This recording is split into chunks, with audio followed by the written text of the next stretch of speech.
বাংলা সাহিত্যের একজন প্রখ্যাত কবি, সাহিত্যিক ও প্রাবন্ধিক।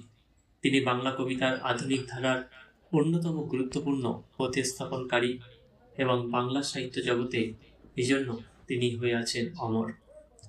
বাংলা সাহিত্যের অপর প্রান্তে আরেকজন কবি ছিলেন বিদ্রোহী কবি নামে পরিচিত, তিনি নজরুল ইসলাম।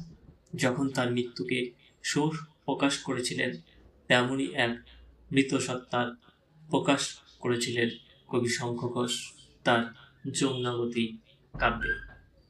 সেখানে তিনি বলছিলেন, নিভন্ত এই চুল্লিতে মা একটু আগুন দে, আর একটু কাল বেঁচেই থাকি বাঁচার আনন্দে। স্বার্থলোলুপ দৃষ্টিতে ভরা এই নিষ্ঠুর সমাজে ভীষণ চতুর পুঁজিবাদ সাম্রাজ্যবাদ পৃথিবীর বুকে একটা বিশৃঙ্খলা রচনা করেছিল। তখন পৃথিবী হয়ে উঠেছিল এক মনুষ্যত্বহীন।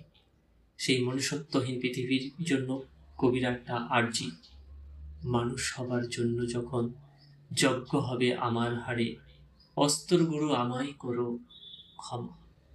চরম হতাশায় সেই ব্যর্থ কবি তখন মাঠ ছাড়লেন না। তাছাড়া তিনি ছাড়ার পাত্রই নয়। তিনি এক ইতিবাচক ভাবনা নিয়ে আশার আলো না ছেড়ে ঘুরে দাঁড়ানোর জন্য লিখলেন, আয় আরো বেঁধে বেঁধে থাকি।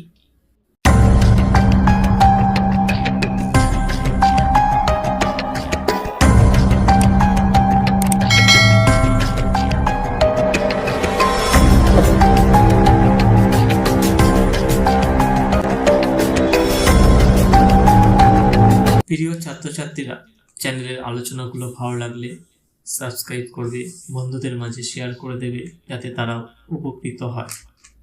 বাংলা সাহিত্যের বিখ্যাত কবি ও সাহিত্যিক ছিলেন অজিত কুমার ঘোষ।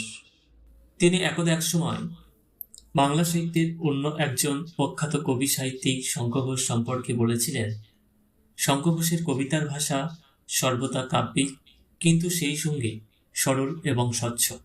তার কবিতার মধ্যে সোজাসাপটা বোধ, আরেকদিকে ভাষার জটিলতা একসাথে কাজ করে, যা পাঠককে এক অনন্য অভিজ্ঞতা প্রদান করে। সত্যই জীবনানন্দ দাশের পরবর্তী বাংলা সাহিত্যের ইতিহাসে হেয়ালি বর্জন করে সহজ সরল ভাষায় শিল্পময় কাব্য অবয়ব করে তুলেছিলেন তিনি হলেন শঙ্খ ঘোষ। কবি এই শঙ্খ ঘোষ সম্পর্কে আজকে আলোচনা করব এবং সেই শঙ্খ ঘোষের একটি উল্লেখযোগ্য